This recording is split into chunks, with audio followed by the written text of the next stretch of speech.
Welcome, friends. I am Hemant Agarwal, host and coordinator of webinar conducted by chshelpforum.com. This website is specifically relating to various issues that can be experienced in housing societies and will benefit all CHS members. This website has very simple language articles, various draft of application, and over 100 earlier webinar videos, and more are being added as and when time permits. This knowledge and experience sharing webinar is conducted in very simple, ordinary, non-technical and non-legal language and can be easily understood by all our friends. Today's topic is major repairs, that is actually major civil repairs, plastering, painting, पूरी building को paint करते हैं, उसके क्या procedures होते हैं, funds कैसे collect करने हैं, जीबी रेजोल्यूशन, जनरल बॉडी के रेजोल्यूशंस कैसे पास करने हैं उस चीज़ के लिए, फंड्स के यूसेज लिमिटेशंस कैसे होंगे, उसमें लीगलिटीज़ क्या क्या होते हैं, क्या क्या करना है, टीडीएस है, जीएसटी है और अनेक कंप्लायंसेस वगैरह हैं, उसके बारे में आज हम चर्चा करेंगे। हमारे बायलॉज में 3-4 चीज़ों का मैं 1 मिनट में बता दूं कि एक हमारे 13 बायलॉज है, 13A, which is repair and maintenance fund, जो हर महीने लिया जाना है at the rate of 0.75% per annum basis.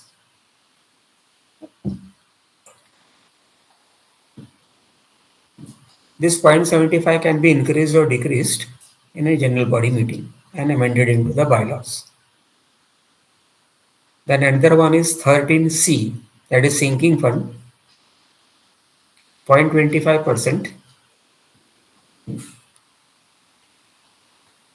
This again can be changed in the general body via general body resolution and should be amended definitely into the bylaws. अभी bylaws में अगर 0.75% लिखा हुआ है और आपने जीबी मीटिंग में change किया उसे 1.00% किया, तो ये बायलॉज में भी चेंज करा के डिप्यूटी रजिस्ट्रार के पास से अमेंडमेंट अप्रूव करा के तो चेंज कराना पड़ता है। आज के बारे में जो विषय पे बात करने वाले हैं वो है 13B, that is major repair funds. Major repair funds as and when required and decided by the GB general body at the rate fixed on area basis. Repair fund और मेजर रिपेयर फंड दो अलग अलग चीज है।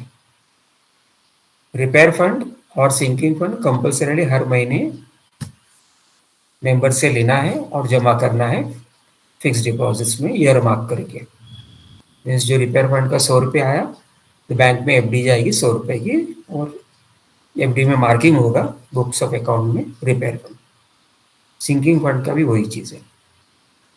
Repair fund general body में sanction होता है against major काम जो करना है, इसलिए उसका नाम ही दिया हुआ है major repair fund, bylaw number 13B।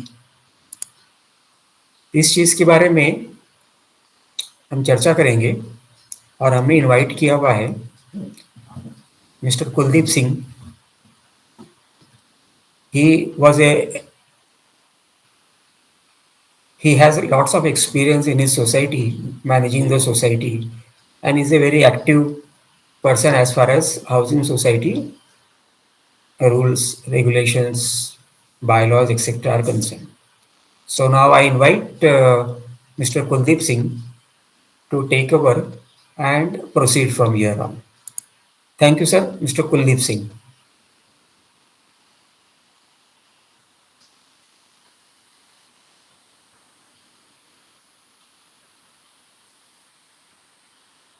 Mr. Kuldeep Singh.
Mr. Singh will be joining in shortly. He has some problems logging in.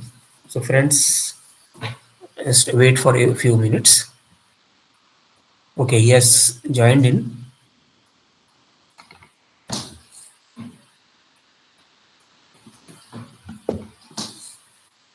Mr. Kuldeep, please unmute and please proceed.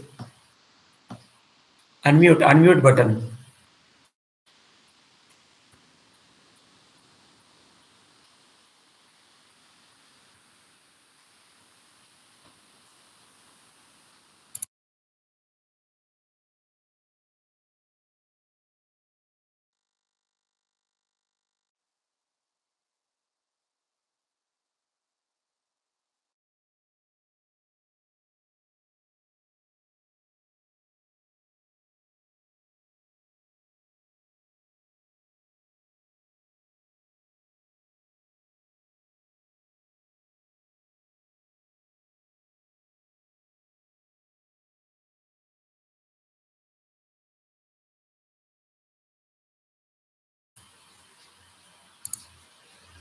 Mr. Kuldeep, sir.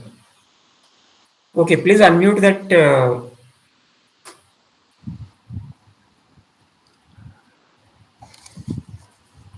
Namaskar to everyone. I hope you can hear me. Everyone can hear me? Yes, yes. I'm sorry for the inconvenience, sir. Please proceed. Sorry, sir. I was not able to unmute. I was not allowed to do that. Anyway, gentlemen, my friends, once again, namaskar to all of you and welcome to this webinar. I'm grateful to Advocate Hemant Agarwal, sir, to give me this opportunity to share my thoughts with you again. And as he has explained, the topic today is about major repairs and things connected with major repairs.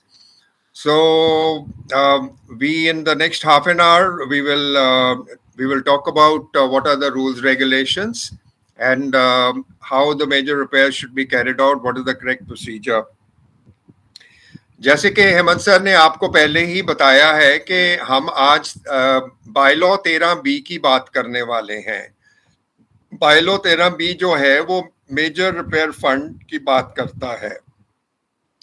तो सबसे पहले तो ये जानना जरूरी है कि 13A bylaw में एक रिपेयर फंड मेंशन किया है जो रिपेयर एंड मेंटेनेंस फंड है, और जो हेमंत सर ने बताया कि हम 0.75% एनुअली कलेक्ट करते हैं monthly, but on annual basis cost of construction of flat we collected this thing, and 0.25 is what we collect the sinking fund.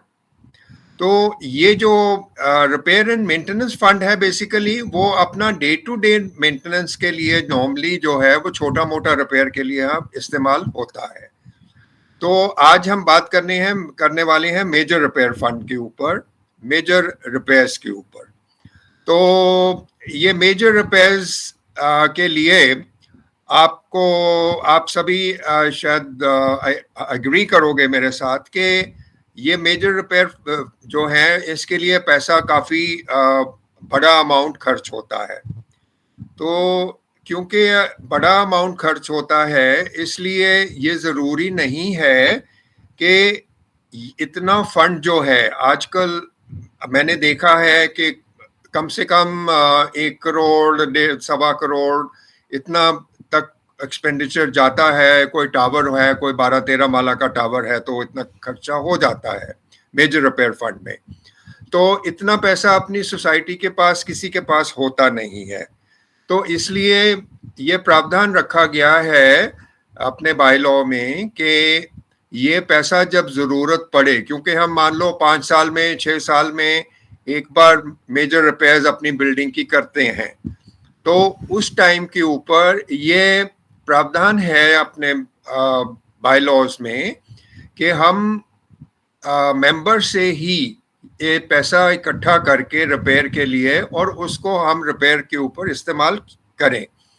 तो इसलिए ये क्योंकि अमाउंट जो होता है वो बड़ा अमाउंट होता है और इसलिए ये जो इसकी अनुमति है, क्योंकि क्या होता है कि जो कमेटी है मैनेजिंग कमेटी, उसकी जिम्मेवारी ये बनती है कि वो इसके रिपेयर के बारे में पहले आपका स्ट्रक्चरल ऑडिट अगर ड्यू है तो वो करवाएं, नहीं तो बिल्डिंग का सर्वे करवाते हैं। और बिल्डिंग का सर्वे सिर्फ स्ट्रक्चरली नहीं लेकिन अंदर से बाहर से जो सिविल वर्क्स और भी होते हैं उसका पूरा सर्वे होता है। तो जब वो सर्वे होता है तो हम एक कंसल्टेंट को नॉमिनेट करते हैं और कंसल्टेंट पूरा अपना सर्वे करके वो आपको एक एस्टिमेट देता है कि भी आपकी बिल्डिंग में इतना काम होना चाहिए या होने वाला है, और इसके लिए हमको जो खर्चा है वो इतना एक्स अमाउंट खर्चा हमको उसमें लगेगा।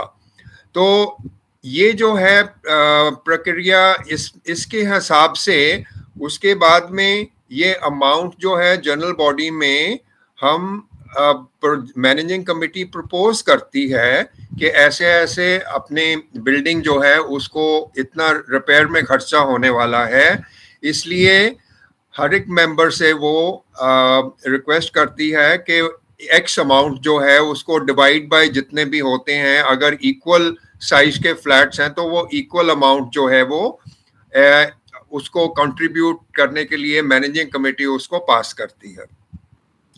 तो मैनेजिंग कमेटी जब पास करती है तो वो मैनेजिंग कमेटी एजीएम में आप एक शेड्यूल भी बना लेते हैं और वो शेड्यूल में आप लिखते हैं कि भी ठीक है, क्योंकि ये उचित नहीं होता है मेंबर्स के लिए कि वो सारा ही जो अमाउंट है उनका जो हिस्सा होता है, उनका जो परसेंटेज होता है वो एक ही लमसम में पेमेंट कर सके।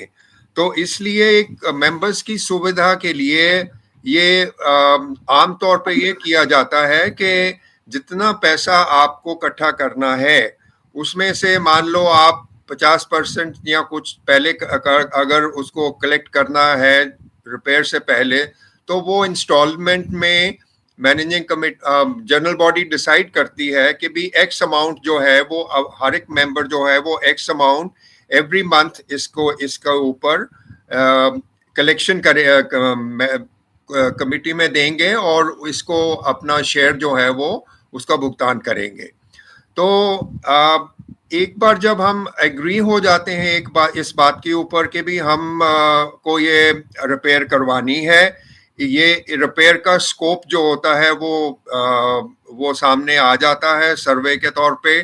कंसल्टेंट जो होता है आपका जो सोसाइटी का कंसल्टेंट वो पूरी उसकी इंस्पेक्शन करके बिल्डिंग की अंदर से बाहर से और वो बता देते हैं कि भाई इतना पैसा लगने वाला है और ये रिपेयर होने वाली है।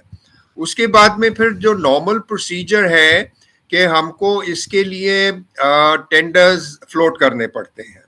तो काम के लिए टेंडर्स फ्लोट किए जाते हैं लोकल न्यूज़पेपर और एक नेशनल न्यूज़पेपर में हम एडवर्टाइजमेंट देते हैं उसको, और एडवर्टाइज करके फिर जो भी कॉन्ट्रैक्टर जो हैं उस काम को करना चाहें तो वो अपना टेंडर भर के एक डेट दी जाती है कि भाई आपको टेंडर्स जो हैं ये स्कोप ऑफ वर्क है, ये टेंडर आपको इतनी डेट तक सील्ड एनवेलप में सोसाइटी में आपको जमा करवाना है। तो सील्ड एनवेलप में इसलिए जमा करवाया जाता है कि सोसाइटी ये मकसद उसका ये होता है कि भी एक दूसरे के साथ हम जो है वो बातचीत करके या जैसे भी है हम एक सेट जो कोटेशन है वो नहीं दें, अपने हिसाब से जो कॉन्ट्रैक्टर हैं वो अपनी कोटेशन देते हैं और उस वो टेंडर को जो है वो उसकी बाद में डेट दी जाती है कि भी ये जो इस डेट के ऊपर हम टेंडर जो है वो सबके सामने खोलेंगे और उनको इनवाइट किया जाता है। तो ये टेंडर खोले जाते हैं, उसके बाद में एक लिस्ट बनती है, बनती है तो उसमें हम ये सब कुछ नोट करते हैं कि भी जो नाम होता है कॉन्ट्रैक्टर का, कॉन्ट्रैक्टर ए जो है वो उसका इतना कोट आया है कि वो 80 लाख में काम करेगा, बी का आया है वो 85 में काम करेगा, सी का आया है वो बोलता है मैं 75 में करूंगा। तो ऐसे करके उसकी एक हम कंपैरेटिव स्टेटमेंट सब बनाते हैं। इसमें दो पार्ट होते हैं नॉर्मली टेंडर में। टेंडर में जो बड़े टेंडर होते हैं नॉर्मली ये अपने 1 करोड़ के लगभग जो है उनको बड़े टेंडर ही काउंट किया जाता है। तो उसमें बेसिकली ये दो पार्ट में इसलिए लिया जाता है कि पहले हम उनकी टेक्निकल बिड्स मांगते हैं। जो टेक्निकल बिड्स हैं उसका मतलब प्राइमरीली ये होता है कि भी हम कॉन्ट्रैक्टर के बारे में जानकारी लेना चाहते हैं और हम उनको बोलते हैं कि एक टेबल बना देते हैं कि भी आप कितनी देर से ये काम कर रहे हो, आपका कॉर्पस कितना है, आपने अभी तक कितनी बिल्डिंग में काम किया है, राइट, आपके इनकम टैक्स में आपका क्या what is your this thing, आपके पास जो जीएसटी नंबर तो वो सबके पास होता है एंड ऑल दैट। तो वो सारी डिटेल जो है वो हम उसमें मांगते हैं प्राइमरीली ये चेक करने के लिए कि भी ये कोई नया बंदा जिसको खास एक्सपीरियंस नहीं है तो वो भी अपना भर सकता है और वो बता सकता है कि भी मैं अभी 2 साल से इस फील्ड में आया हूँ, जैसे भी है। तो उसका वो उसी हिसाब से फिर जो है वो टेक्निकल बिड्स में अगर हमने कुछ टेक्निकल बिड्स में अगर हम यार्ड स्टिक रखें, अगर हम बोलें कि भी उसका एक्सपीरियंस कम से कम 10 साल का होना चाहिए, उसका कॉर्पस कम से कम इतना होना चाहिए और उसके पास वर्कफोर्स इतनी होनी चाहिए, तो ये जो क्वालिफिकेशन जो सारी कॉन्ट्रैक्टर की होती हैं, तो वो जब हम पहले पार्ट में जब टेक्निकल बिड्स के लिए जब हम मंगाते हैं तो हम टेक्निकल बिड्स में उनको छांटी कर देते हैं कि भी ठीक है हमको ऐसे कॉन्ट्रैक्टर चाहिए जिनका एक्सपीरियंस इतना हो, उनका कॉर्पस इतना हो, उनकी मैन पावर और उनके पास जो ट्रेंड मैन पावर हो इतनी ऐसे हो। तो उसके बाद में फिर जब उनको बताया जाता है पूरा कि भी ये स्कोप ऑफ वर्क है, तो स्कोप ऑफ वर्क के साथ में वो इंस्पेक्शन भी करते हैं। इंस्पेक्शन करके फिर वो बताते हैं कि भी वो कितने अमाउंट में वो काम को जो है वो करेंगे। तो वो अमाउंट जो है उसके हिसाब से फिर जो है वो सारी डिटेल्स बनती हैं।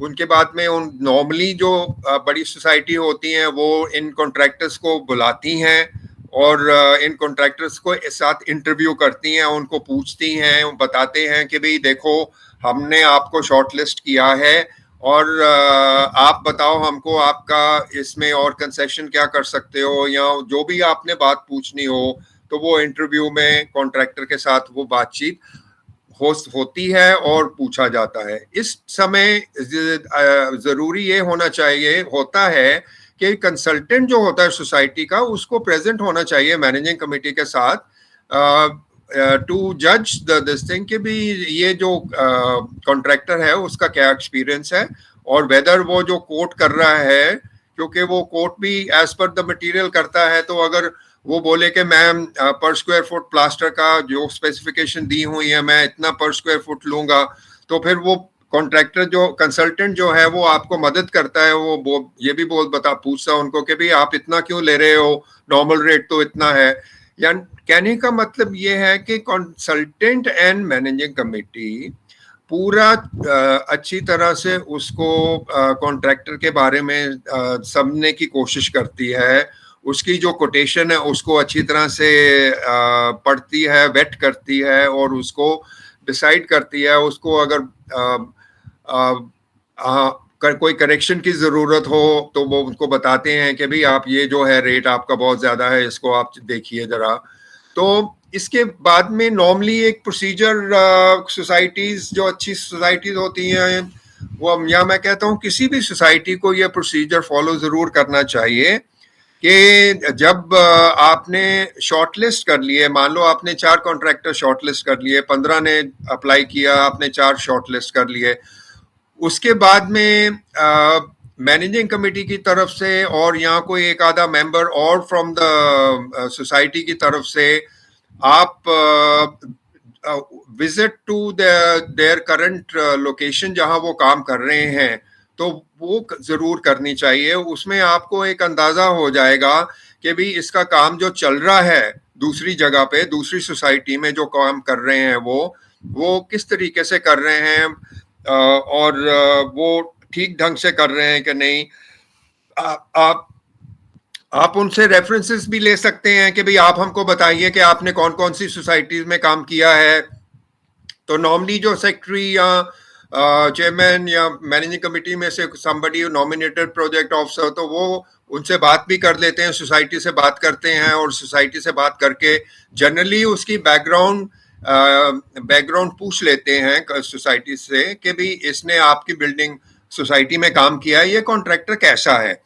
तो मेरे कहने का मतलब ये है कि ये एक प्रोसीजर है जो इट्स अ गुड प्रैक्टिस, मैं बोलूँगा it's a good practice procedure कि भी ये सारी छानबीन जो है कंसल्टेंट के साथ मिलके कमिटी को कॉन्ट्रैक्टर के बारे में ये करनी चाहिए। उसके बाद में जब आप मान लो आपने विजिट भी कर लिया, सारे 3-4 लोगों को जाके साइट जो कॉन्ट्रैक्टर उनकी देख ली, उसके बाद में जब वापस आके आप जब उसको कोलेट करते हो सारा कुछ, और फिर मान लो आपने जो शॉर्टलिस्ट किए हुए हैं तो उनसे आप प्राइस नेगोशिएशन भी करनी चाहिए।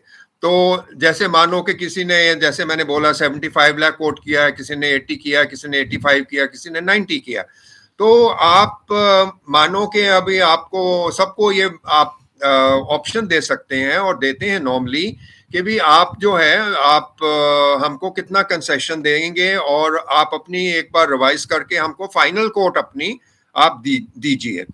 तो इसमें कुछ चीज़ें ऐसी होती हैं जिनका आपको ख्याल रखना पड़ता है, जिसका आपको कंसेशन लेना पड़ता है, क्योंकि क्या होता है कि अगर पानी और बिजली जो है वो सोसाइटी दे रही है कॉन्ट्रैक्टर को फ्री ऑफ कॉस्ट, तो फिर आपको जो है वो कॉन्ट्रैक्टर को बोलना चाहिए कि भाई हम आपको बिजली और पानी फ्री दे रहे हैं, यानी कि उसकी कॉस्ट जो है वो सोसाइटी बेयर कर रही है, इसलिए जो है आप हमको ये पानी और बिजली का भी जो कंसेशन है वो आप दीजिए। तो आप देखेंगे कि ऐसे जब आप नेगोशिएट करेंगे तो हो सकता है आपको 1%, 2%, 2.5% तक जो है वो और भी कंसेशन कॉन्ट्रैक्टर देता है, और उसमें पूरा आपके मतलब जितना उसको आप नीचे ला सकते हो तो वो आ जाता है। उसके बाद में फिर जब एजीएम होती है तो एजीएम में आप प्राइमरीली ये सारी प्रक्रिया करके उसके बाद में आप एजीएम में जनरल बॉडी में रखते हो, दैट कुड बी एसजीएम,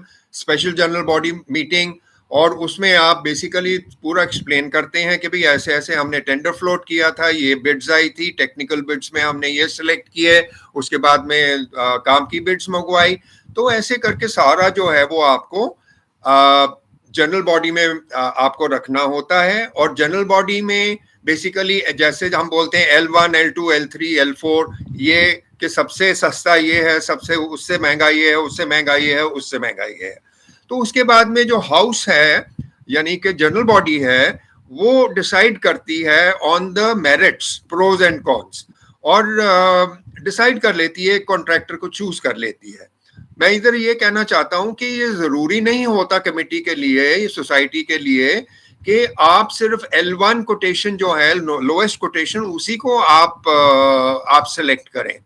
आप L1 को छोड़ के आप L2 को भी कर सकते हैं, L3 को भी कर सकते हैं। तो उसका लेकिन वो हम क्यों करते हैं क्योंकि हम सोचते हैं कि अगर मान लो 2 लाख का फर्क है, 3 लाख का फर्क है L1 और L2 में, और L2 का रेपुटेशन या L2 का हमने काम जो देखा है, या जो वो कॉन्ट्रैक्टर है हमको उसकी रिपोर्ट मिली है कि वो अच्छा कॉन्ट्रैक्टर है, वो टाइम पे काम खत्म करता है, मटेरियल में कोई गड़बड़ नहीं होती है, तो इस बना से हम L2 वाले को भी सिलेक्ट कर सकते हैं। तो ये जनरल बॉडी का अधिकार होता है। जनरल बॉडी में ये जो है कॉन्ट्रैक्टर की सिलेक्शन होती है, और उसके सिलेक्शन होने के बाद में प्रॉपर एक कॉन्ट्रैक्ट बनाया जाता है। अभी as far as the paperwork and legal, क्योंकि ये सारी चीजें बाद में कनेक्ट हो जाती हैं लीगल फ्रेमवर्क में और लीगल लाइबिलिटीज में सब्सिक्वेंटली, तो इसलिए when you are preparing when you are selected the contractor, उसके साथ में आप जब डॉक्यूमेंटेशन करना है आपको, तो उसको प्रॉपर कॉन्ट्रैक्ट बनाना है, और उस कॉन्ट्रैक्ट में आपको बेसिकली सारी चीजें जो हैं वो अच्छी तरह से इंक्लूड करनी है, एक्सप्लेन करनी है कि भी ऐसे ऐसे जो है ये आपको पेमेंट ऐसे मिलेगी, मटेरियल आपका ऐसे यूज होगा, तो अगर काम जो है वो कॉन्ट्रैक्ट जो है वो हम +-10% पे या +-15% पे हम आपको कंप्लीट करना होगा, क्योंकि क्या होता है कि थोड़ा बहुत एस्टिमेट में एरर हो सकता है। तो अगर किसी ने 80% बोला, 80 लाख बोला हुआ है आपके कॉन्ट्रैक्ट में, तो उसका आप इतना लैटिट्यूड दे सकते हैं कि भाई आप 88 लाख तक हम एक्सेप्ट करेंगे कि भाई अगर 88 लाख का खर्चा हो जाएगा तो हम कोई पेनल्टी नहीं डालेंगे।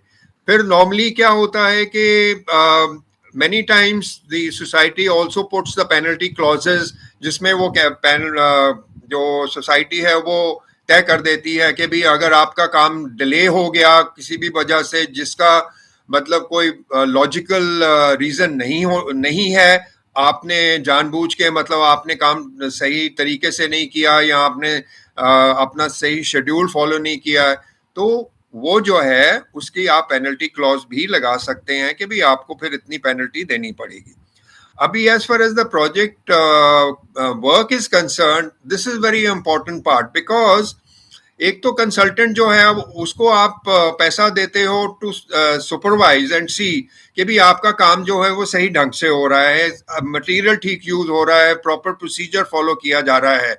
ये नहीं है कि आपने प्लास्टर कर दिया, उसके बाद में उसके ऊपर पानी नहीं मारा आपने 3 बार दिन में, तो मैच्योर नहीं किया प्लास्टर।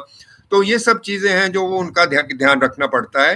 तो एक बहुत जरूरी चीज जो मैं अपने एक्सपीरियंस से भी बता सकता हूं कि जो सुपरवाइजर होते हैं कॉन्ट्रैक्टर के, आपको कॉन्ट्रैक्टर ऐसा चूज करना चाहिए जिसमें रेपुटेशन हो, और यहाँ जो उसके पास supervisory staff, qualified supervisor staff हो, जो कि काम को देख रेख अच्छी तरह से कर सके और चेक कर सके कि भी ये जो है ये काम सही ढंग से हो रहा है या नहीं हो रहा है।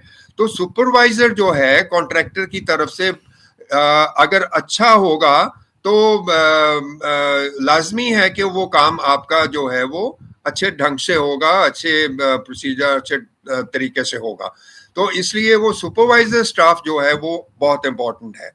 तो इसमें ये सारा जो बिल ऑफ क्वांटिटीज बनता है, बिल ऑफ क्वांटिटीज में भी ये तय होता है कि भी देखिए इतना काम है, इतने काम में हमारा इतना सीमेंट लगेगा, इतना माइक्रो कंक्रीट लगेगा, इतना हमारा पेंटिंग जाएगा, इतना ये होगा, XABCD सारे मटेरियल जो हैं उसका रेट लिखा जाता है, और उस मटेरियल का क्वांटिटी दिया जाता है जो एस्टिमेटेड क्वांटिटी होती है।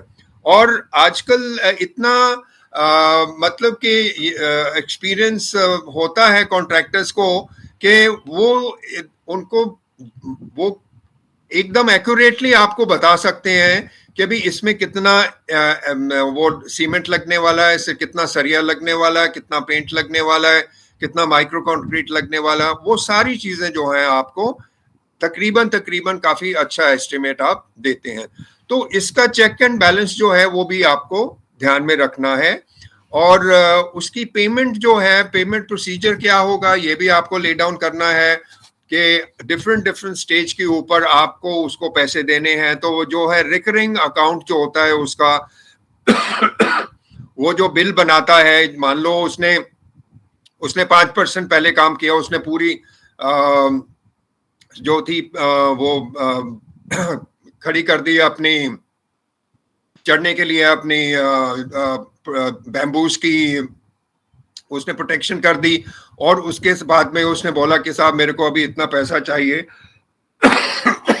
Excuse me.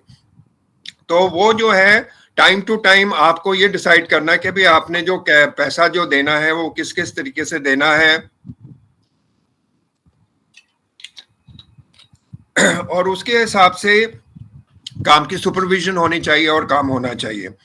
एक और क्लॉज, बहुत इंपॉर्टेंट क्लॉज होती है जो आपको एट द एंड जो है, दो चीजें का आपको बहुत ध्यान रखना चाहिए।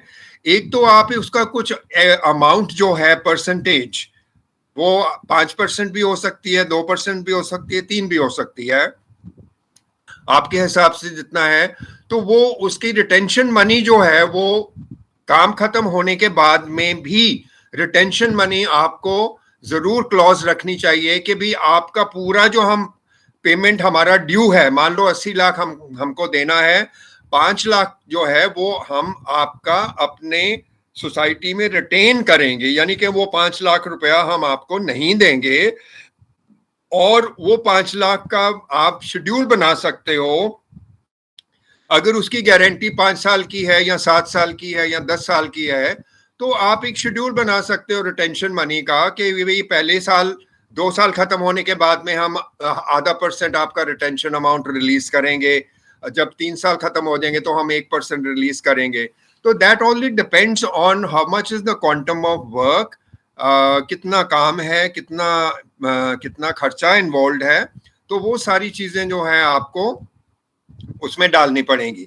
फिर guarantee clause also should be there very clearly also mention कि भी जो डिफरेंट काम जो किए हैं, ओवरऑल सारी बिल्डिंग का जो काम किया है, अगर 5 साल का गारंटी देता है, वो कहीं से प्लास्टिक गिर जाता है या कहीं से लीकेज होती है, तो उसकी लायबिलिटी होनी चाहिए उसमें कि भी वो आके उसके बाद में उसको अच्छी तरह से रिपेयर करे अपनी कॉस्ट के ऊपर, and he has to satisfy the society, and society is the customer, तो वो इज अ सर्विस प्रोवाइडर। तो वो सर्विस प्रोवाइडर को ये ध्यान में रखना होगा कि भी मेरे को ये 5 साल जो है देखना है, क्योंकि मैंने काम किया है, तो मेरे को अपने काम की मैंने गारंटी ली है, तो इसलिए जो भी कोई लायबिलिटी हो, उसमें जो भी कोई खामियां रह गई हो, तो भी मैं उसको अपने खर्चे से उसको ठीक करूंगा। तो ये क्लॉज जरूर जो है वो अपने कॉन्ट्रैक्ट में होनी चाहिए।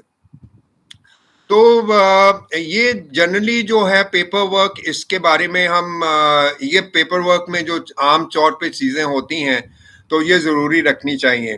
तो और क्या करती हैं, जैसे हम अपनी सोसाइटी में, मैं आपको एग्जांपल दे सकता हूं कि हमने एक वर्क्स कमेटी की कॉन्सेप्ट शुरू करी थी, और वो वर्क्स कमेटी की कॉन्सेप्ट ये थी कि भी हम मान लो कि ए ब्लॉक का काम करना है, और एक ब्लॉक, ए ब्लॉक में 50 जो मेंबर हैं, 50 लोग रहते हैं, मेंबर हैं, तो वो 50 मेंबर्स में से एक कमेटी बनती थी, मान लो कि 8 बंदों की, 5-7 बंदों की, जितने भी वॉलंटियर हों, और उसमें से उनको एक पैरेलल खड़ा किया जाता था, एक जिम्मेवारी दी जाती थी कि भी क्योंकि आपकी बिल्डिंग का काम हो रहा है और आपने अपने पैसे खर्च किए हुए हैं, इसके ऊपर खर्च कर रहे हो, तो इसलिए आप काम की सुपरविजन की जिम्मेवारी थोड़ी सी आप लीजिए।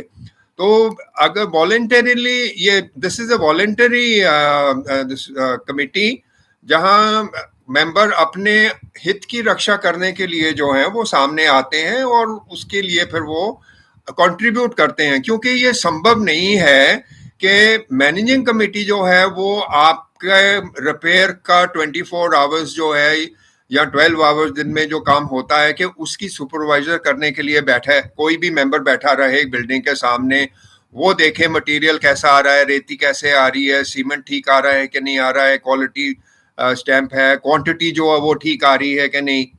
तो ये जो बहुत जरूरी चीजें हैं। अभी जो हम बोलते हैं मेजर रिपेयर्स, तो मेजर रिपेयर्स में जनरली क्या क्या चीजें इंक्लूड होती हैं? मेजर रिपेयर्स में सबसे पहले जो सबसे इंपॉर्टेंट चीज है वो स्ट्रक्चरल रिपेयर्स होती है, यानी कि जिसके ऊपर ढांचा है, जो मेन ढांचा आपकी बिल्डिंग का है, जो pillars, beam and cross beams etcetera, वो जो हैं, जो पहले खड़े किए जाते हैं, वो स्ट्रक्चरल मेंबर्स होते हैं। तो वो स्ट्रक्चर्स मेंबर्स का जो पूरा एकदम से प्रॉपर मेंटेनेंस, प्रॉपर रिपेयर जो है वो बहुत जरूरी है, क्योंकि वो एक आपका मेन ढांचा है जिसके ऊपर आपकी पूरी बिल्डिंग खड़ी है। तो मेजर रिपेयर्स में structure repairs is very important. उसके बाद में जो भी आपके जो external structure repairs and internal structure repair, घरों के अंदर भी जो बीम कॉलम्स हैं उनकी हालत क्या है वो भी इंस्पेक्ट होने चाहिए और उसके ऊपर काम होना चाहिए। बिकॉज हर एक स्ट्रक्चर मेंबर का अपना एक रोल होता है in the strength of the building. Building की जो पूरी स्ट्रेंथ होती है वो ये स्ट्रक्चर मेंबर्स के ऊपर ही होती है। उसके बाद में तो दीवारें होती हैं, दीवारों में बेसिकली बनाई जाती हैं, एक ईंट की होती हैं या 1.5 ईंट की होती हैं। तो उसमें जो है वो basically that is just to partition to make rooms and बाकी जो है उसके ऊपर प्लास्टरिंग वगैरह जो है वो करनी पड़ती है। जो बाहर की प्लास्टरिंग होती है, वो बाहर की प्लास्टरिंग प्राइमरीली इसलिए की जाती है कि बाहर से जो है रेन वाटर, सीपेज वगैरह वो ना हो और आपका अंदर वाला जो घर है वो उसमें पानी नहीं आए। तो बाहर की प्लास्टरिंग जो है वो भी बहुत इंपॉर्टेंट होती है। लेकिन समझने की ये बात है कि as per bylaw 160 A and B, जो रिस्पॉन्सिबिलिटी स्ट्रक्चर मेंबर्स की होती है, जो एक्सटर्नल स्ट्रक्चर मेंबर्स सारे होते हैं, वो जिम्मेवारी सोसाइटी की होती है। इन अदर वर्ड्स, उसका जो खर्चा होता है उसके ऊपर, वो खर्चा जो कॉमन फंड जो आपने कलेक्ट किया है उससे जाता है। लेकिन जो भी आपकी रिपेयर स्ट्रक्चर मेंबर्स की अंदर से है, फ्लैट के अंदर में स्ट्रक्चर रिपेयर होनी है, उसके जिम्मेवारी 160 बी में आती है और आपको वो जो खर्चा अपने पॉकेट से मेंबर को ओवर एंड अबव जो आपने कंट्रीब्यूट किया है अंदर रिपेयर के लिए, आपको वो खर्चा वो करना पड़ता है। तो this law by law is very clear कि भी कौन सा खर्चा जो है वो कॉमन फंड से जाएगा और कौन सा खर्चा जो मेंबर अपने आप उसको बेयर करेगा। तो उसके बाद में मान लो कि जब बिल्डिंग की रिपेयर हो जाती है, सुपरविजन अच्छी होती है और उसके बाद में मेजरमेंट, जैसे ही काम बंद होता जाता है आपको बिल मिलते जाएंगे कॉन्ट्रैक्टर से, और आप वो बिल के लिए जो है वो मेजरमेंट होती हैं कि भी इधर इतना प्लास्टरिंग हुआ, इधर इतना माइक्रो कंक्रीट लगा, इतना इधर ये लगा।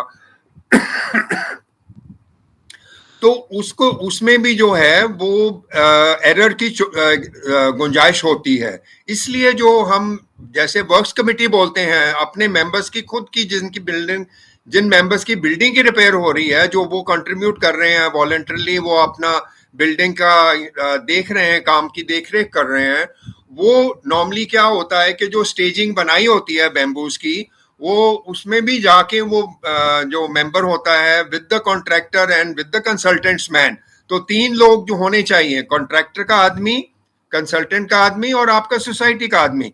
सोसाइटी का आदमी जैसे मैंने बोला कि मैनेजिंग कमेटी से मुश्किल होता है, तो इसलिए जो आप बेसिकली अपनी वर्क्स कमेटी से एक बंदा होना चाहिए who should be healthy and young, उसको ऊपर जाके देखना चाहिए कि भी ये जो प्लास्टरिंग की मेजरमेंट हम ले रहे हैं वो सही है कि नहीं, क्योंकि उसने स्क्वायर फुट के हिसाब से उसने पैसे आपको चार्ज करने हैं।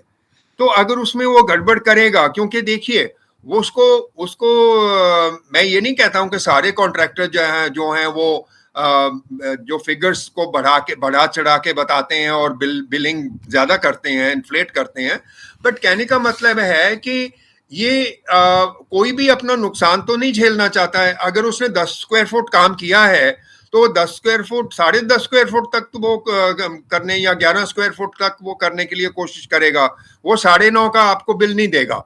तो इसलिए आपका ये जिम्मेवारी बनती है, कमेटी की जिम्मेवारी बनती है और बिल्डिंग मेंबर्स की जिम्मेवारी बनती है कि वो सारा कुछ जो है वो एक तरह से उसको सुपरवाइज करें और स्टेजिंग के ऊपर जाके वो उसमें भाग लें, बेसिकली इन द मेजरमेंट में भाग लें कि भाई हाँ हमने मेजरमेंट चेक करी है और ये जो काम बनता है, काम जो होता है, इसकी डिटेल रोज की रोज जो है वो नॉर्मली बननी चाहिए कि भी आज इतना काम हुआ है, आज इतना जो भी है बिल क्वांटिटी में इतनी लगी, इतनी, तो वो कॉन्ट्रैक्टर और कंसल्टेंट के बीच में ये सारा अकाउंट रखने का हिसाब किताब जो है उनकी जिम्मेवारी होती है।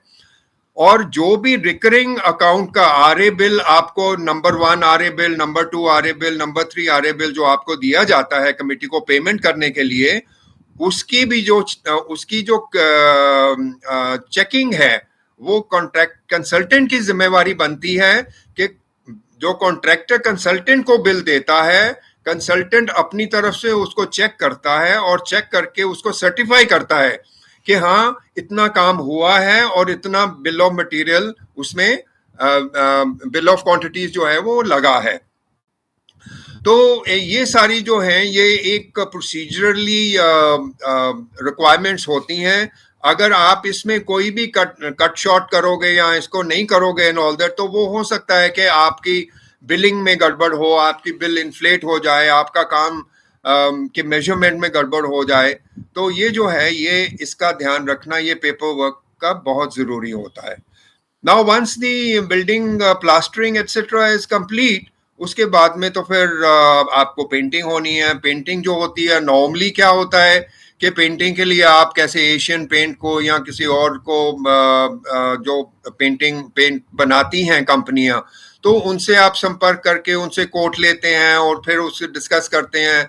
आजकल पेंट्स भी बहुत कितने टाइप के हो गए, वाटरप्रूफ पेंट हैं, एमल्शंस हैं, अच्छे अच्छे महंगे महंगे भी पेंट्स हैं।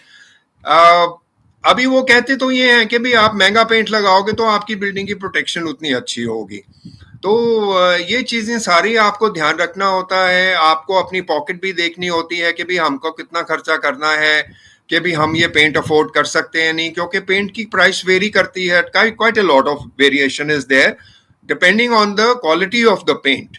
और ये जो पेंटिंग की जो पेंटिंग करने की एप्लीकेशन की जिम्मेवारी होती है, वो जो पेंट बनाते हैं वो सुपरवाइज करते हैं कि भी वो सुपरवाइज करते हैं कि पेंटिंग पेंटिंग की एप्लीकेशन होती है, जो कॉन्ट्रैक्टर लगाता है पेंट को, बिल्डिंग को पेंट करता है, वो एप्लीकेशन को सुपरवाइज करना जो है वो कंपनी जिससे आप पेंट खरीद रहे हो उसको जिम्मेवारी होती है। और वो इंश्योर करता है, वो ध्यान रखता है कि भी पेंटिंग प्रॉपरली हुई है कि नहीं।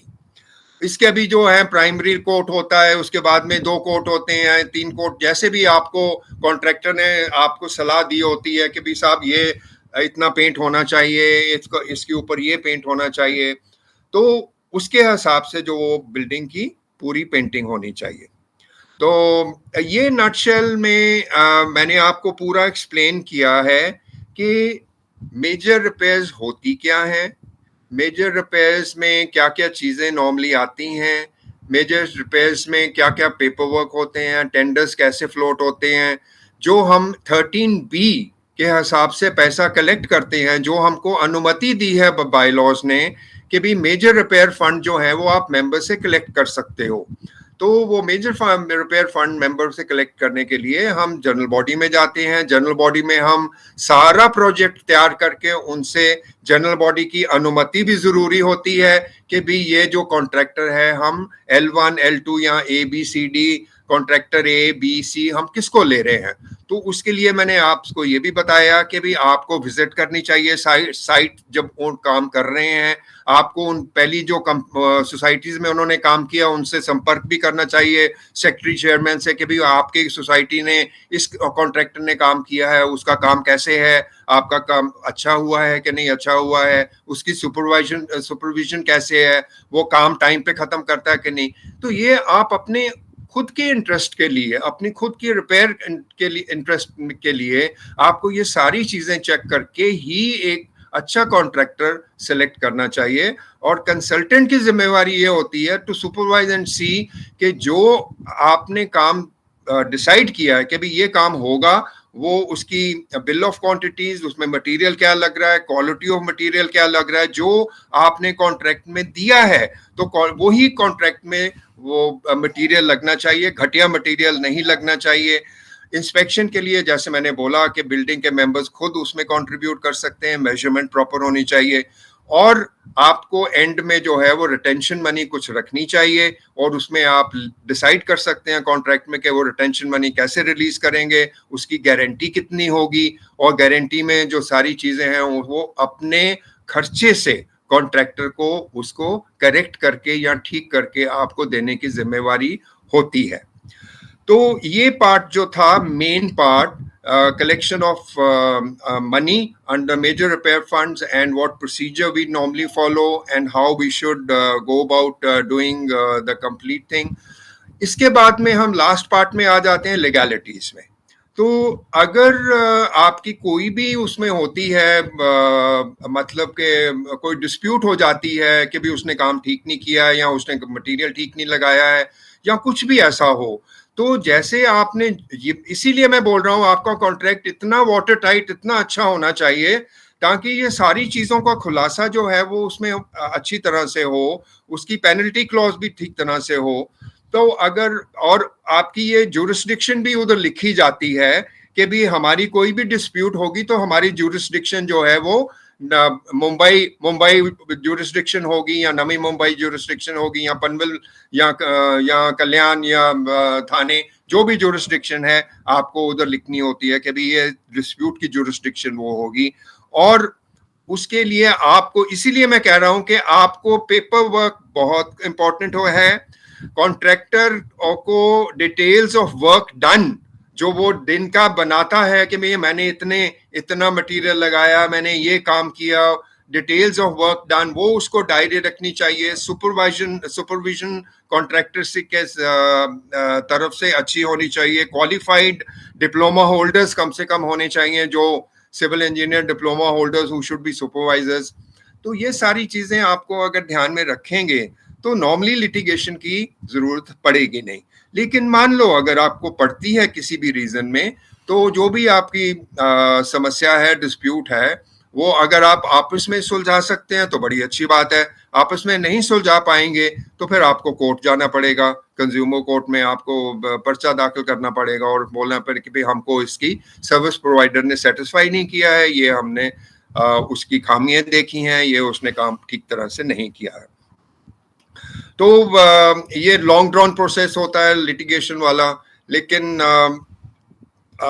Like I have gone through in my society, litigation होती हैं और लॉन्ग ड्रॉन भी होती हैं, लेकिन नॉर्मली जो है कोर्ट्स जो जिसका पक्ष ठीक होता है तो उसकी फेवर में जो है वो देती हैं अपना दिस थिंग। तो ये मेरी तरफ से आज का जो वेबिनार है, मैं ज़्यादा वक्त नहीं लेना चाहता हूँ बिकॉज ऑलरेडी हम 15 मिनट लेट शुरू किया था हमने। तो अभी आपके क्वेश्चन भी होंगे जो हम जिसके ऊपर हम टिप्पणी करेंगे। तो इन नटशेल जो है वो this is what the today's webinar is. Thank you very much for your attention.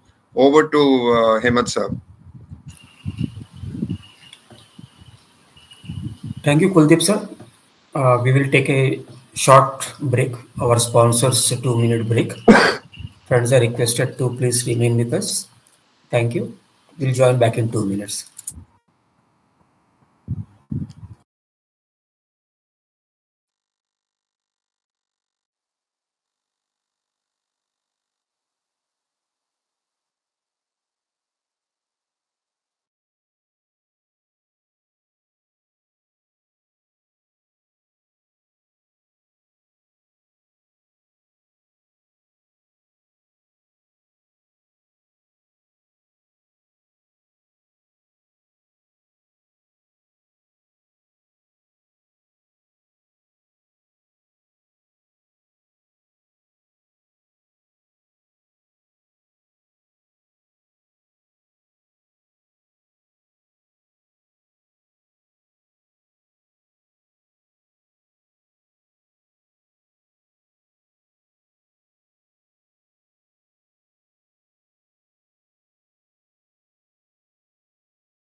Welcome back friends. Kuldeep sir ने जो बताया, इतना ढेर सारा नॉलेज दिया, उसको मैं थोड़ा सा और ऐड करना चाहता हूँ उसमें। अभी जब एक सोसाइटी है तो सोसाइटी की मैनेजिंग कमेटी भी है। मैनेजिंग कमेटी ये देखती रहती है या सोसाइटी का मैनेजर कि बिल्डिंग की कितनी हालत ख़राब है या पेंटिंग की ज़रूरत है या नहीं है। तो शुरुआत हमें करनी होती है ये सब चीज़ों से एक मैनेजिंग कमेटी की मीटिंग में। मैनेजिंग कमेटी की मीटिंग में ये चर्चा करनी है कि सोसाइटी की बिल्डिंग में फला फला रिपेयर्स करना है, ऐसा पेंटिंग करना है, या पूरी रीवायरिंग करनी है बिल्डिंग का इलेक्ट्रिकल सिस्टम का, या पूरे प्लम्बिंग सिस्टम का रीप्लम्बिंग करना है, ऊपर की पानी की टंकी, जमीन की पानी टंकी फिर से बनानी है, क्या करना है क्या नहीं करना है, इवन लिफ्ट चेंज करना है। ये सारी चीज़ें मेजर सिविल रिपेयर्स में आ जाते हैं। तो मैनेजिंग कमेटी मीटिंग में discuss about all the probable repairs, जो शक्यता है रिपेयर्स के सारे डिस्कस करो। उस मैनेजिंग कमेटी में ये डिस्कस करो कि भाई हम रिपेयर और पेंटिंग करना चाहते हैं, ये करना चाहते हैं, तो let us call for an SGM, let us a general body meeting और एन AGM, जो भी नज़दीक के दिनों में आ रहा है, डिस्कस करते हैं इस चीज़ के बारे में टू प्रोसीड फर्दर। ये सब चीज़ के पहले अगर कोई व्यवस्था वाली मैनेजिंग कमेटी मेंबर्स हैं तो उनको ऐसा सलाह है, कैसा है कि रिपेयर करना है, किस चीज़ का रिपेयर करना है, लेट अस से प्लास्टर का करना है रिपेयर। तो गूगल में रिसर्च करिए प्लास्टर का रेट्स क्या है, क्या क्या मटेरियल लगने वाले हैं उसके अंदर, उसका मिक्सिंग रेशियो क्या है, और बाकी की डिटेल्स आप कराइए कि पर स्क्वायर फीट में इतना मटेरियल लगना है, इतना समय लगना है, इतना पानी लगना है, इतना बिजली लगना है, ऐसा होना है, वैसा होना है, वगैरह वगैरह। ये सारी चीज़ों की रिसर्च मैनेजिंग कमेटी को खुद करना है, क्योंकि अल्टीमेटली मैनेजिंग कमेटी अभी एक आउटसाइडर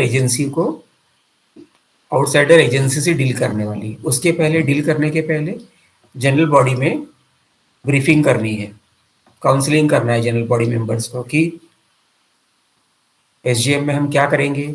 हम एक रजिस्टर्ड आर्किटेक्ट को अपॉइंट करेंगे। आर्किटेक्ट रजिस्टर्ड नहीं है अगर, तो उसको हम अपॉइंट नहीं कर सकते। रजिस्टर्ड आर्किटेक्ट को अपॉइंट किस लिए करना है, पूरी बिल्डिंग का सर्वे करेगा, एक एक चीज़ को नापेगा, फोटोग्राफ्स वगैरह निकालेगा, और वो आर्किटेक्ट बोलेगा, क्योंकि मैं कॉम्पिटेंट नहीं हूँ। मैं हो सकता हूँ मैं एक डॉक्टर हूँ, मैं एक वकील हूँ, मैं एक बनिया का दुकान वाला हूँ, मैं दूध वाला हूँ, कोई भी हो सकता है, लेकिन मेरी रिपोर्ट का वैल्यू इस मेजर रिपेयर के लिए लागू नहीं पड़ती। अगर मैटर कभी कोर्ट जाता है तो वहाँ पे किस चीज़ का रिपोर्ट लगेगा, रजिस्टर्ड आर्किटेक्ट के लगने वाला है। तो रजिस्टर्ड आर्किटेक्ट प्रॉपर सर्वे करेगा, आपको ये बताएगा कि भाई आपकी बिल्डिंग में ये मेजर रिपेयर्स होने हैं, जैसे कि प्लास्टर्स हो गया, पेंटिंग हो गया, रीवायरिंग हो गया, रीप्लम्बिंग हो गया, पानी की टंकियाँ हो गई, कंपाउंड्स वगैरह हो गए, वगैरह वगैरह। रिपोर्ट मंगाना है तो SGM में ये डिसाइड करना है कि आर्किटेक्ट को अपॉइंट करना इस काम के लिए, और इसका फीस ये निर्धारित होता है। आर्किटेक्ट अपॉइंट करा, आर्किटेक्ट ने सर्वे किया, सर्वे रिपोर्ट उसने प्रोड्यूस किया मैनेजिंग कमेटी को, मैनेजिंग कमेटी ने स्टडी किया, बातचीत किया आर्किटेक्ट को बुला के, और आर्किटेक्ट को ये बोला जाता है कि मैनेजिंग कमेटी अभी स्पेशल जनरल बॉडी मीटिंग बुलाएगी, उसमें architect has to put up presentation कि देखो ये काम हुआ है, ये रिपोर्ट हुआ है, ऐसे ऐसे वैसे वैसा करना है। अगेन मैनेजिंग कमेटी कॉम्पिटेंट नहीं है, उसकी टेक्निकल जानकारी नहीं है ये सारी चीज़ें करने के लिए। इसके लिए आर्किटेक्ट को बुलाना है प्रेजेंटेशन के लिए, ब्रीफिंग के लिए जनरल बॉडी को, वो वहाँ से अप्रूवल लेना है। और जब जनरल बॉडी बोलती है कि हाँ ठीक है हमें ये काम करना है, तब आर्किटेक्ट बोलता है कि अब मुझे इस चीज़ों का टेंडर बुलाना है। अगर आप में से जनरल बॉडी में से 10 लोग ये बोलते हैं कि भाई हमारा कॉन्ट्रैक्टर है, तो बोला ठीक है मैं टेंडर बनाता हूँ, टेंडर की कॉपी लेकर जाइए, जो भी टेंडर का पैसा होगा डिसाइड करेगी मैनेजिंग कमेटी आर्किटेक्ट के साथ मिलके। आप टेंडर भरिए, आप या तो पेपर में छापा करिए टेंडर के लिए, गूगल में डालिए, इंटरनेट में डालिए, कहीं पर भी डालिए, पर टेंडर मंगाना है। आजकल बहुत से टेंडर के साइट्स ऑनलाइन मिलने लगे हैं, तो न्यूज़पेपर में पब्लिश करने की आवश्यकता नहीं, उतना खर्चा बच जाता है। Managing committee should invite members of the society, कि आपके पहचान का कोई है क्या कॉन्ट्रैक्टर, तो उसको इनवाइट करो इस चीज़ के लिए। आर्किटेक्ट उसको टेंडर देगा, टेंडर भर के आएगा, उसके बाद में आर्किटेक्ट अपना फिजिबिलिटी रिपोर्ट बनाएगा, ये बोल के कि भाई को इतना रिपेयर करना है, इतना दिन लगना है, इतना स्क्वायर फीट पेंटिंग होगा, इतना स्क्वायर फीट प्लास्टरिंग होगा, वगैरह वगैरह। उस फिजिबिलिटी रिपोर्ट के बेस पे कंपैरेटिव कोटेशंस बनते हैं। 10 कॉन्ट्रैक्टर आए तो 10 कॉन्ट्रैक्टर के फिजिबिलिटी रिपोर्ट बनेगी, कंपैरेटिव शीट बनेगी, कितना खर्चा करना है उस चीज़ पे, कितना खर्चा होना है, वगैरह वगैरह। उसी मीटिंग में ये डिसाइड होगा कि कॉन्ट्रैक्टर कौन होगा, तो उसका सिलेक्शन होता है। उसी मीटिंग में ये डिसाइड होगा कि अब ये सारा काम है, ये 1 करोड़ का काम है, तो ये फंड्स कहाँ से आने वाले हैं, क्या हमारे पास already reserve fund, sinking fund, repair fund और कोई कॉर्पस फंड जमा है क्या, तो क्या हम उसमें से यूज़ करेंगे क्या, या ये 1 करोड़ रुपया क्या अब हम नया फंड जनरेट करेंगे। मैनेजिंग कमेटी जनरल बॉडी के मेंबर से पूछेगी, बिल में ऐड करेगी, वगैरह वगैरह। तो ये सारी चीज़ें उस जनरल बॉडी मीटिंग में डिसाइड करनी है। एक एडवाइस ऐसी है कि कोई भी ऐसे कॉन्ट्रैक्टर को आप मत एंगेज करिए जिसको कम से कम 5 साल का एक्सपीरियंस ना हो। In other words, engage a contractor who has minimum 5 years of practical experiences. General member से आप न्यूट्रल सर्विसेज इनवाइट करिए कि भाई उनका कोई पहचान का आर्किटेक्ट है क्या, उनका पहचान का कोई कॉन्ट्रैक्टर है क्या फॉर ये सब चीज़ें के लिए। अगर आपका प्रोजेक्ट बड़ा है, सोसाइटी, कई सोसाइटीज बड़ी होती है, 50 मेंबर की सोसाइटी है, 100 मेंबर की है, 500 मेंबर की है, वगैरह। अगर ऐसा कोई बड़ा प्रोजेक्ट है, पूरी ही बिल्डिंग का प्लास्टर करना है, जैकेटिंग करना है पिलर्स को, इसको उसको, वगैरह वगैरह, पोडियम रिपेयर करना है, so many things are there.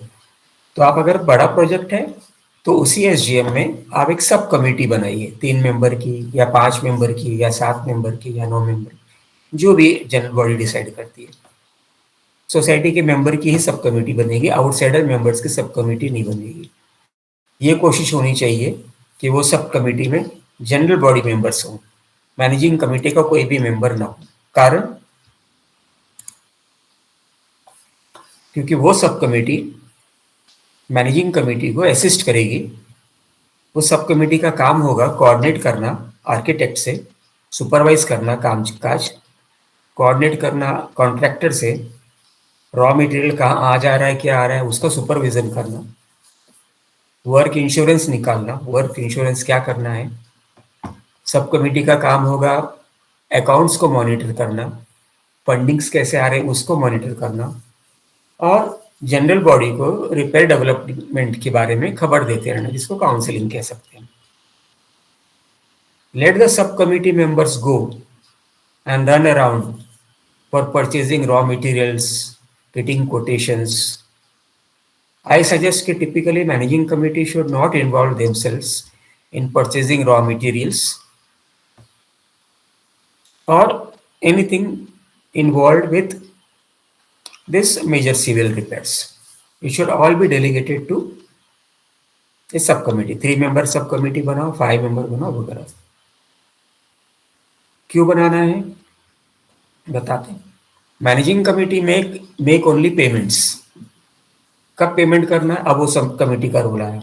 जब सब कमेटी ने up to date repair report बना के मैनेजिंग कमेटी को दिया है, ये बोल के कि भाई इतना स्क्वायर फीट का काम हुआ है। अब वो स्क्वायर फीट का काम हुआ है, उसका समरी कौन देने वाला है, कॉन्ट्रैक्टर आर्किटेक्ट को देगा, और आर्किटेक्ट से सब कमेटी को लेना है, और सब कमेटी फिर मैनेजिंग कमेटी को देगी, so that managing committee will check it and make the payments accordingly. Sub committee के पास अथॉरिटी नहीं है पेमेंट्स करने को, वो सिर्फ और सिर्फ इलेक्टेड मैनेजिंग कमेटी के पास में।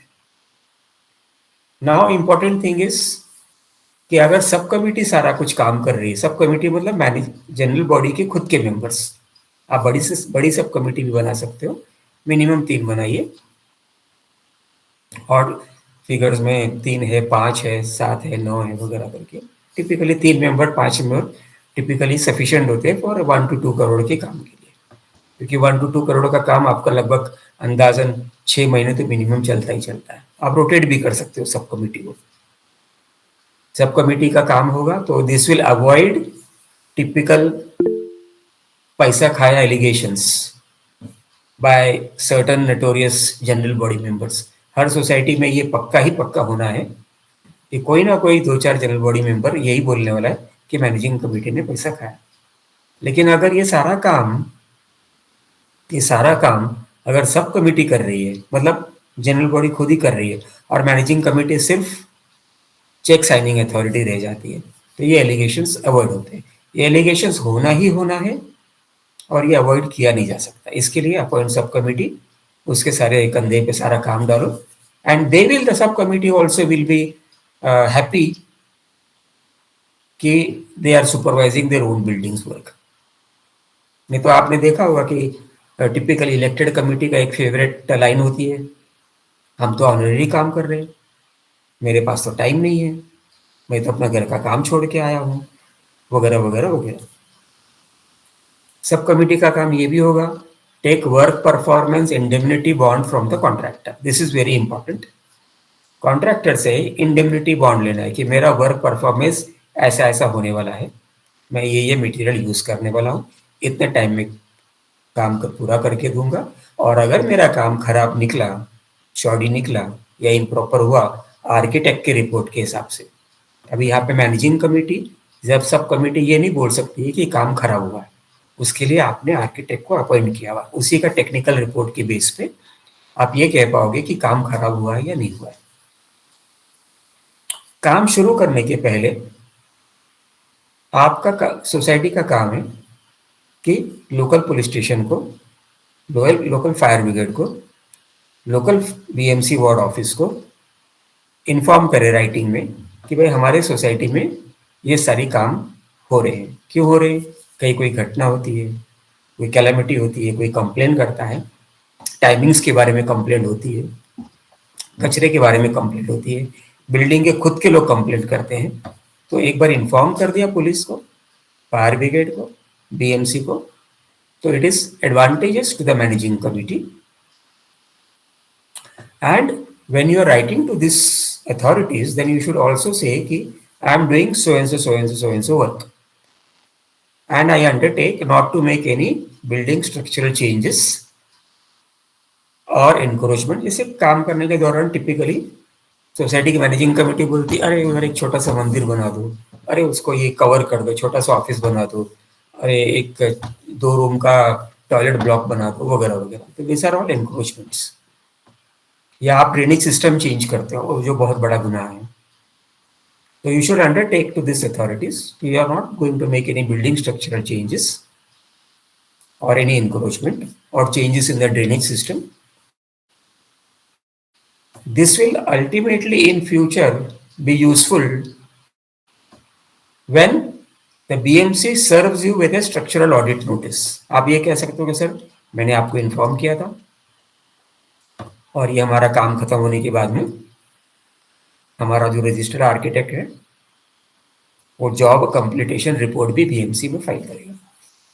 बीएमसी के आजकल के दिनों में ये फितरत है कि स्ट्रक्चरल ऑडिट की जरूरत हो या नहीं हो,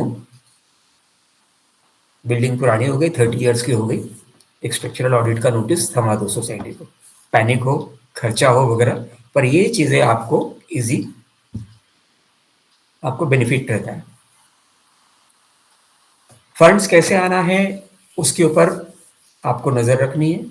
preferably open a temporary bank account separately and specifically for this major civil repairs for easy future references. Taxation का ध्यान रखना है आपको, टीडीएस काटना ही काटना है, जीएसटी पे करना ही करना है। If you are not paying, if you are not detecting TDS, if you are not depositing TDS, आप जीएसटी पे नहीं करते हो, तो बी एश्योर्ड कि one fine day entire managing committee will be liable for prosecutable offences. कई बार ऐसा होता है कि रिपेयर फंड है, तो मैं नहीं देता हूँ, टाइम पास करता हूँ, डिले होता है। तो लोगों को ये लगता है कि नहीं रिपेयर फंड के ऊपर सोसाइटी ब्याज नहीं चार्ज कर सकती, और ये गलत है। 2019 में कानून बदली हो गया, सोसाइटी का कोई भी अमाउंट ड्यूज में क्लासिफाई हो जाता है जो जनरल बॉडी में पास किया हुआ है। So society is entitled to levy interest on defaulted amount of major civil repair fund, as such amounts are classified as dues under the 2019 MCS Amendment Act. Society has to preserve all documents, tenders, vouchers, etc., regarding to this major repair fund, major repairs, major civil repairs, for at least 5 years. For at least 5 years under the provision of Section 81 and 88 of the MCS Act. क्यों? क्योंकि कोई भी member पिछले 5 साल का रीऑडिट करवा सकता है। डिप्यूटी रजिस्ट्रार के ऑफिस से खर्चे संबंधित सेक्शन 88 में पिछले 5 साल का इंक्वायरी करवा सकता है और लाइबिलिटी फिक्सिंग हो सकती है। इसके लिए जो भी कुछ डॉक्यूमेंट है एक अलग से बस्ता बनाओ, बंडल बनाओ, उसको बांध के रखो। All documents relating to the repair including the minutes of the managing committee, minutes of the general body, the report of the sub committee, vouchers, bills, this that etcetera, सब कुछ आपको अलग से रखना है। 5 साल के लिए मिनिमम ये रखना ही रखना है आपको। Managing committee is liable to provide copies of any and all documents, vouchers, etc. relating to major civil repairs to all its members. मतलब कोई मेंबर है तो अगर वो चाहेगा कि मेरे को ये कॉपी चाहिए तो मैनेजिंग कमेटी ये नहीं बोल पाएगी कि मैं नहीं देता हूँ, ये वो कवर्ड नहीं है। It is covered and you have to give it. So now we will take up questions by our friends over here.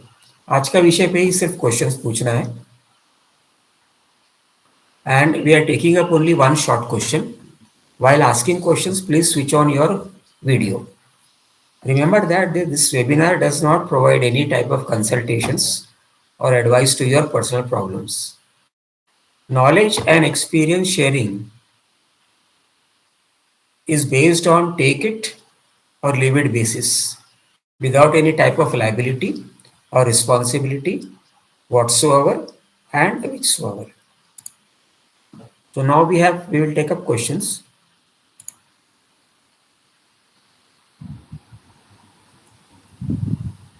Okay, our first question is by Mr. Irshad Sheikh.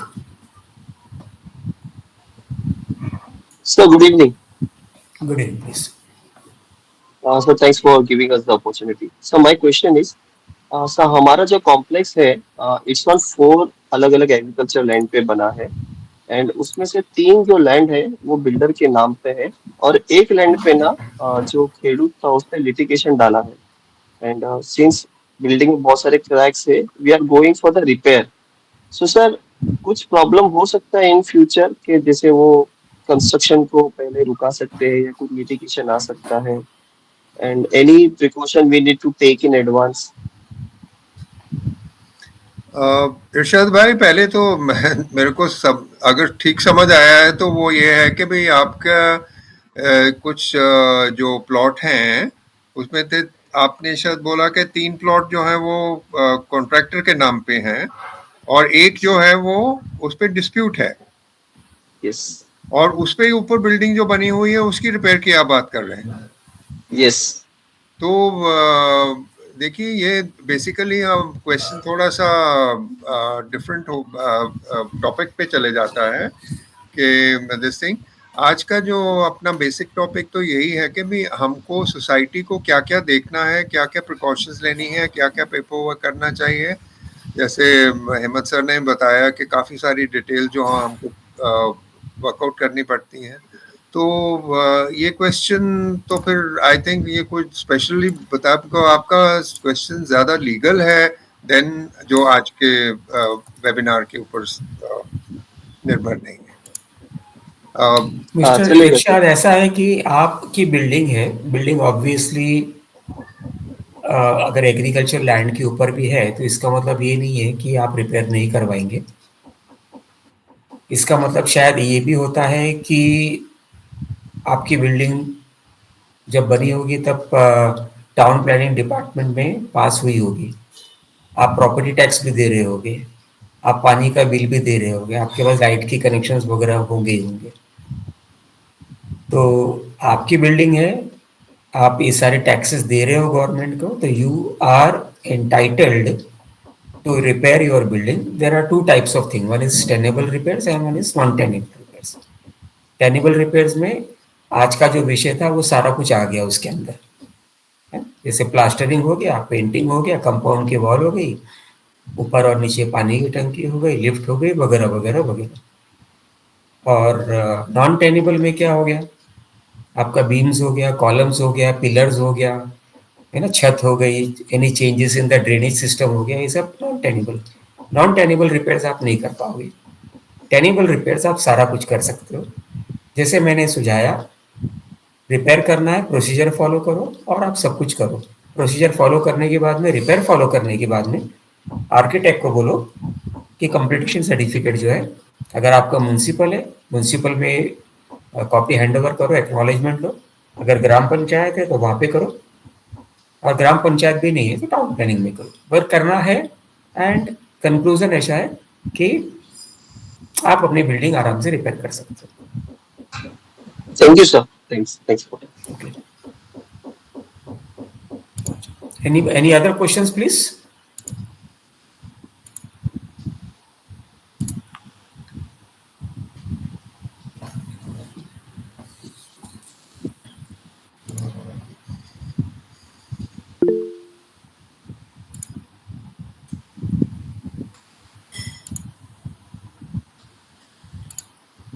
Mr. Francis Menezes, please ask your question.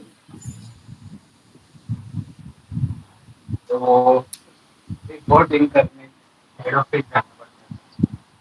this is regarding subcommittee. When people are not interested to come forward, saying that no time and other things and all, and that is the architect will go for structural audit, other things and all. In that case, how you can go ahead and give authority to architect, because he is a technical man.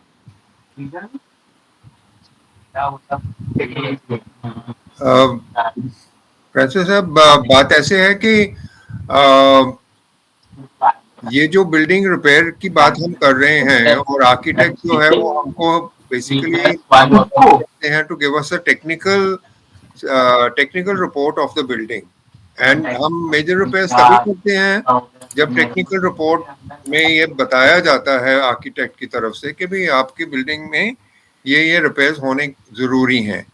तो अभी इसमें कोई member का कि भाई मैं मेरे पास time नहीं है, तो वो मेरे हिसाब से कोई मुद्दा बनता नहीं है।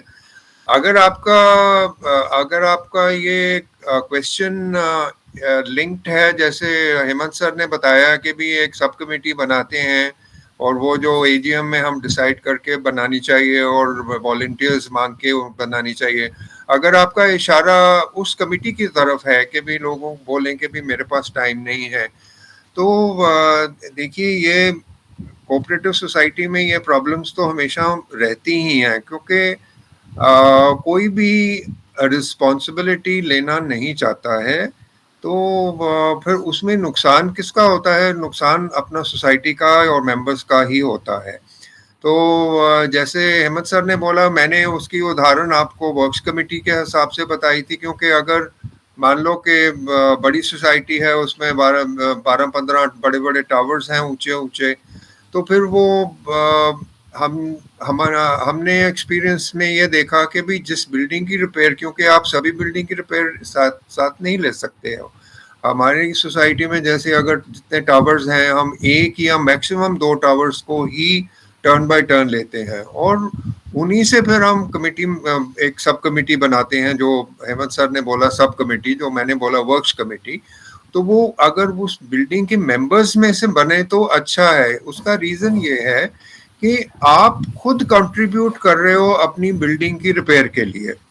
अगर आप 1 करोड़ 1.5 करोड़ रुपया खर्च कर रहे हो, तो अगर आप या आसपास 7 या 8 मेंबर नहीं जुड़ते हैं उस कमेटी में, तो चलो 5 ही जुड़ते हैं तो तभी भी ठीक है। 5 ही मेंबर्स जो हैं वो उसमें कमेटी की हेल्प कर सकते हैं, और कमेटी की क्योंकि आपके इंटरेस्ट में ही है टू चेक कि मेजरमेंट जो है ठीक है, जो काम हुआ है वो ठीक है, मटेरियल जो लगा है वो ठीक है।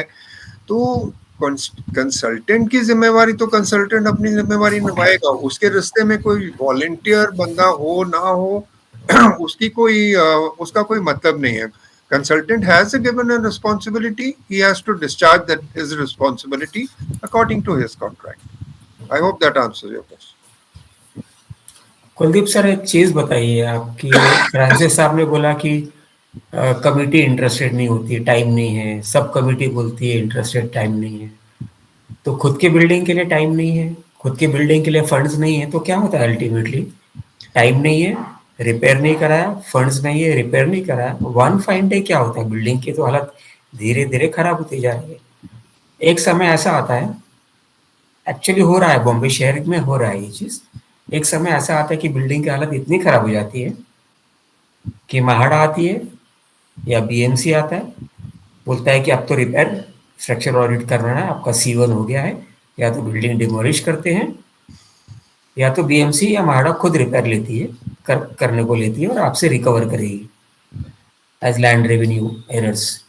आप नहीं देते हो तो आपकी बिल्डिंग ऑक्शन हो जाती है। कुलदीप सर, आपको लगता है कि ये सब होने के बाद में फिर भी मेंबर ये बोलेगा मेरे पास टाइम नहीं है, मेरे पास फंड्स नहीं है? आपको ओपिनियन बताइए सर जी। सर, मैं तो इसके बारे में एक उदाहरण दे सकता हूँ कि अगर जैसे अपनी फैमिली होती है जिसमें माता पिता होते हैं, बच्चे होते हैं, और अगर पिता बोले मेरे पास टाइम नहीं है, या मैं ये नहीं कर सकता, या वो नहीं, या कोई भी कोऑपरेशन नहीं होता, वो अपने कोई मेंबर जो है बिटवीन द फैमिली वो बोले मेरे पास टाइम नहीं है, तो उस फैमिली में नेचुरली वो जो काम जिसके लिए हम कोऑपरेशन या फादर या मदर कोऑपरेशन मांगते हैं, तो वो फिर मतलब कि कैसे पूरा होगा? तो इसलिए अगर मेंबर्स खुद अपना इंटरेस्ट ही देखने के लिए तैयार नहीं है, तो वो एक बड़ी अनफॉर्चुनेट सी सिचुएशन हो जाती है। और मैं बिल्कुल आपके साथ सहमत हूँ अहमद सर कि हमारी बहुत सारी सोसाइटीज़ हैं जहाँ के ऐसी नॉन कोऑपरेशन टाइप के मेंबर्स होते हैं। विद द रिजल्ट उसका नतीजा ये होता है कि आपकी बिल्डिंग बद से बदतर होती जाती है, और एक दिन फिर आपको या तो बीएमसी नोटिस देती है या माडा नोटिस देता है। तो ये सारा कुछ दिस थिंग, तो as a matter of fact ये तो अपने खुद के इंटरेस्ट में है कि हमको सब मेंबर्स को इंटरेस्ट लेना चाहिए, इसीलिए तो हम इसको कोऑपरेटिव सोसाइटी मानते हैं। ठीक है sir, our next question is by Swati Kamat. Swati Kamat.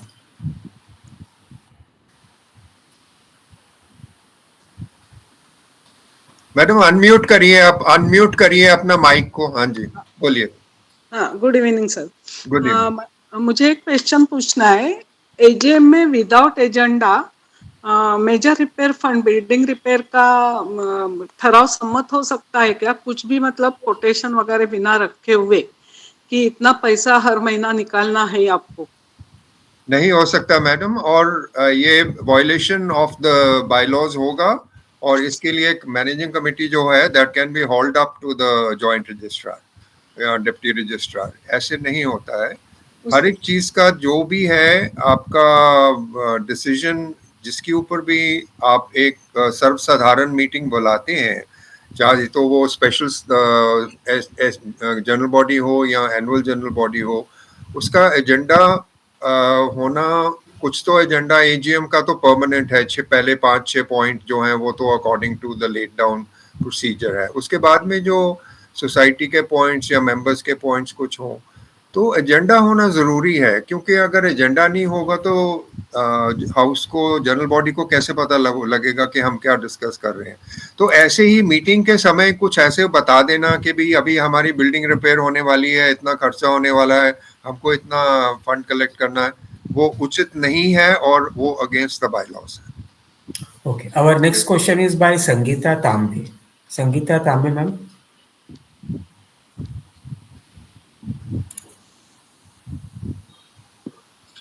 Hello sir, am I audible? हाँ जी, Yes, please. Go ahead. बोलिए। हाँ, नहीं सर, हमारे बिल्डिंग का काम 1.5 साल पहले चालू किया था और सारा प्रोसीजर से हो गया था। तो पहले हुआ था 2 करोड़ डिसाइड हुआ था, अभी इन लोग ने और 1 करोड़ ले लिया। चलो, now they again on 1 crore collection. अभी ये जो है, it should have been decided earlier. अभी there are 4-5 people, they only take care of everything, they don't want any subcommittee, nothing as such. Okay, now there is no account of what is happening with the repairs and who is taking care of it. Only you have to just go on paying. It's a huge amount. तो यहाँ पे आपने अभी ये madam का भी तो answer किया, maybe similar answer will come to me, but is there any solution to this? Because what is happened, हमारा जो रजिस्टर है वो भी अभी चेंज हो गया। So by the time he takes over and he handles the thing, it will be 6 months। तो हम लोग तो लॉस में ही जा रहे हैं ऐसे। तो any solution for all this? Like Okay. Sangeeta madam, सबसे पहले तो जैसे वेबिनार में हेमंत सर ने भी बताया, मैंने भी इसके ऊपर टिप्पणी करी कि हम जब पहले डिसाइड करते हैं कि बिल्डिंग की रिपेयर होनी है, उसका सर्वे होता है और उसका एस्टिमेट्स बनते हैं, और वो जो है सारा प्रोजेक्ट का प्लान जो है वो रखा जाता है सर्वसाधारण मीटिंग में या स्पेशल जनरल बॉडी में, और उसमें जनरल बॉडी फिर उसको अप्रूव करती है। तो जैसे आपने बोला, अगर आपने 2 करोड़ का खर्चा अप्रूव किया था तो इसका मतलब जो जो काम होना था वो 2 करोड़ में होना चाहिए था। और आप अगर अपना कॉन्ट्रैक्ट पढ़ेंगे तो ये नॉर्मल होता है कि उसमें ये 10% ओवररन जो है वो 10 या 15% लिख देते हैं, इन अ सेंस के भी एकदम एक्यूरेट जो है वो नहीं उचित होता कई बार। तो हो सकता है कि 2 करोड़ की बजाय आप 2 करोड़ 20 लाख भी हो सकता है। तो आप उसकी अनुमति जो है वो अपना जो कॉन्ट्रैक्ट बनता है उसी में जो है वो लिख देते हैं कि भी मैक्सिमम 10% ओवररन जो है वो हम एक्सेप्ट करेंगे, उसके ऊपर नहीं करेंगे। तो सबसे पहले तो जो जब आपका खर्चा हो जाता है उतना, तो उसके बाद में ये अधिकार नहीं है मैनेजिंग कमेटी का आपको बताने के लिए कि आपको कंट्रीब्यूशन और करना है, क्योंकि वो कंट्रीब्यूशन जनरल बॉडी की अप्रूवल के बाहर होता है। तो इसलिए उनको सबसे पहले दोबारा से जितना काम बाकी है उसका रीएस्टिमेट कर लेना चाहिए अच्छी तरह, क्योंकि अगर कहीं गलती हुई है तो हो सकता है 30 लाख या 40 लाख में और काम बाकी है, तो उसका पूरा संज्ञान लेके उसके बाद में वो कंस्ट्रक्टर एंड कॉन्ट्रैक्टर जो हैं वो अपनी रिपोर्ट दें। फिर मैनेजिंग कमेटी एक जनरल बॉडी मीटिंग रख के उसमें आए और उसमें बोले कि भी देखिए हमारा एस्टिमेट तो इतना था, लेकिन इतना ओवररन हो गया है, ये जरूरी काम है, हमको करने हैं, इसलिए हम एक मता लेके या एजेंडा लेके आ रहे हैं इस मीटिंग में कि भी आप लोग जो है इतना इतना पैसा और कंट्रीब्यूट करिए। तो ये करेक्ट प्रोसीजर होगा। तो एनीथिंग ओवर एंड अबव जो आपने ऑलरेडी डिसाइड किया है, दैट इज इलीगल करेक्शन, और आप उसके ऊपर मना भी कर सकते हो उसको। और अगर आपके ऊपर कोई उसके बाद में कोई प्रॉब्लम होती है मैनेजिंग कमेटी के साथ में, वो आपके ऊपर 18% या 21% इंटरेस्ट लगाते हैं, तो आप एक बार उसको डिस्प्यूट अमाउंट अगर वो करोगे कि भी मैं इसको नहीं दे रही हूँ क्योंकि ये इसकी अप्रूवल नहीं है जनरल बॉडी में, तो मैं क्यों दूं, या तो पहले ये आपकी गलती है। तो ये उचित होना चाहिए कि भी हर एक जो अमाउंट है उसकी प्रॉपर अप्रूवल होनी चाहिए। अभी जॉइंट रजिस्ट्रार या डीआर चेंज हो गया है, ये तो मैडम अभी सरकारी मुलाजम है, ये तो पड़ता है, उतनी डिले हमको सोचनी पड़ती है। Okay, sir, we'll take up next question by Thank Mr. you, thank you, sir. Kishan, Thank you, sir. Mr. Kishan Bhosle. Mr. Kishan Bhosle.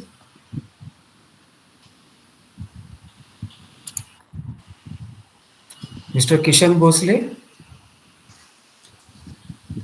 Okay, Mr. Yusuf. Hello. Yes. Yes. हाँ जी, बोलिए। Sir, can I speak, Mr. Yusuf? Mr. Yusuf Nalwala. Mr. Yusuf, just hold on for a moment. Yeah, okay. Mr. Kishan Bhosle, please go proceed. Sir actually कैसा है, हमारे एक society ने 56 लाख का एक कॉन्ट्रैक्ट रिपेयर कॉन्ट्रैक्ट किया था। तो उसके करने के बाद इन्होंने उसमें से मटेरियल का अलग से जीएसटी जो भरना था वो अलग से नाम पे पेमेंट कर चुके हैं, और जो बाकी का अमाउंट है उसमें भी जीएसटी भरा नहीं है। तो अभी जब हम लोग ने कोई मेंबर ने उनको पूछा कि भाई जीएसटी आपने अपने कॉन्ट्रैक्ट में लगाया तो भरा क्यों नहीं है, तो बोले कि उसका कॉन्ट्रैक्टर जाने, अपने को कुछ उसका लायबिलिटी नहीं आता है। तो सही में ऐसा कुछ होता है क्या? नहीं, देखिए ये जीएसटी हम बेसिकली क्या होता है कि सोसाइटी जो है वो जब कॉन्ट्रैक्ट बनता है तो उसमें परसेंटेज ऑफ जीएसटी ये एक्सेप्ट की जाती है कि भी इतने जीएसटी हमको देनी है। और वो जब जो भी आप बिल सोसाइटी देती है उसमें जीएसटी उसको ऐड करके ही देती है। यानी कि आप बिल आरए बिल जो है रनिंग अकाउंट बिल, उसमें अगर 5 लाख का आपने दिया तो 5 लाख का जीएसटी भी उसको साथ में भरते हैं आप। तो ये इतना तो सोसाइटी का करना बनता है। और उसके बाद में ये कॉन्ट्रैक्टर की जिम्मेवारी होती है कि भी वो आगे जो है वो अपना जीएसटी सरकार के खाते में जो है जमा कराना उसकी जिम्मेवारी बनती है। तो इसमें मेरे हिसाब से तो सोसाइटी का रोल नहीं है। अगर सोसाइटी ने पे कर दी है तो कॉन्ट्रैक्टर को, तो उसके बाद में कॉन्ट्रैक्टर की जिम्मेवारी बन जाती है। हेमंत सर, कोई करेक्शन हो तो बता दीजिए प्लीज। सोसाइटी का ऑडिटर को चेक करना है उस समय कि जीएसटी भरा हुआ है या नहीं भरा हुआ है। बिकॉज अगर उसने नहीं भरा हुआ है तो डिमांड जो आएगी वो कॉन्ट्रैक्टर के साथ साथ सोसाइटी को भी आएगी कि आपको इतना भरना था, 100 रुपये भरना था जीएसटी, आपने नहीं भरा हुआ, ये पेनल्टी निकलती है। और ये 5 साल के बाद में भी स्क्रूटनी हो सकती है। आज आप ये ध्यान रखिए कि लगभग हर चीज़ डिजिटलाइज हो गई है। आपका पैन नंबर डाला जाएगा रिकॉर्ड में, जीएसटी वाला भी डालेगा, इनकम टैक्स वाला भी डालेगा, और वो ये तुरंत पता लगा सकता है कि आपके अकाउंट से कितना पैसा, बड़ा पैसा निकला हुआ है, इस पर क्या दिया हुआ है। स्क्रूटनी होगी, इंक्वायरी होगी, तो उसमें सारा कुछ सामने आ जाता है। तो you have to be also careful, society also, कि he has paid it, and you can always go online, put the contractor's GSTN number, and it can be achieved very easily. कोई बड़ी बात नहीं है उसके अंदर। Anyway, thank you, Mr. Kishan. We have got only 5-6 minutes more. Mr. Nalwala, please go ahead with your question. Yes, sir. Good evening, respected gentlemen. My question is to to Hemant sir. Sir, आपने कहा था कि TDS काटना जरूरी है for service provider. Now, if the society is not having a 10 number, then can we deduct TDS?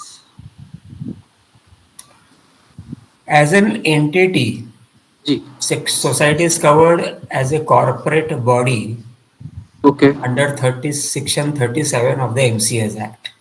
Yes. तो अभी आप ये बोल ही नहीं सकते हो कि एक रजिस्टर्ड एंटिटी है उसको पैन लेना जरूरी नहीं है, उसको कंपलसरी है। ओके, बट हाँ जी, प्लीज कंटिन्यू। यस। और जीएसटी अगर आपका टोटल टर्नओवर बरस का, including your share transfer premium, parking charges, penalty, फला ढिकाना, इंटरेस्ट, अगर आपका 20 लाख रुपए के ऊपर चला जाता है तो भी आपको जीएसटी नंबर रजिस्ट्रेशन करना कंपलसरी है। अब जीएसटी काटो या नहीं काटो वो निर्भर करता है आपके मेंबर का मंथली 7,500 रुपया कलेक्शन के ऊपर। 7,501 रुपया हुआ तो आपको जीएसटी काटना है पूरी रकम पे, है ना। तो अभी ये चीज गलत है कि टीडीएस नहीं काटेंगे, टाइम नहीं है तो नहीं काटेंगे। एक्ट के अनुसार अगर आपके पास पैन नंबर नहीं है तो शायद टीडीएस दुगना अमाउंट कटता है उससे, आप बाद में जाके आप अपना क्लेम करते हो, पर प्रोसीजर फॉलो करना is important. Anyway, we are not tax knowledgeable people. Yes. For this particular purpose, you may need to coordinate with a tax practitioner or chartered accountant. Thank you very much.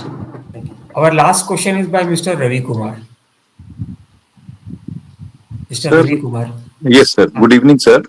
Actually हम लोगों को भी वही problem हो रहा है कि करीब 12 लाख का हमारे को पेवर ब्लॉक का काम का कोटेशन ले रहे हैं, तो उसमें कॉन्ट्रैक्टर खुद बोलता है कि 80 to 70% we will collect by cheque and balance we can give you the concession of GST and all.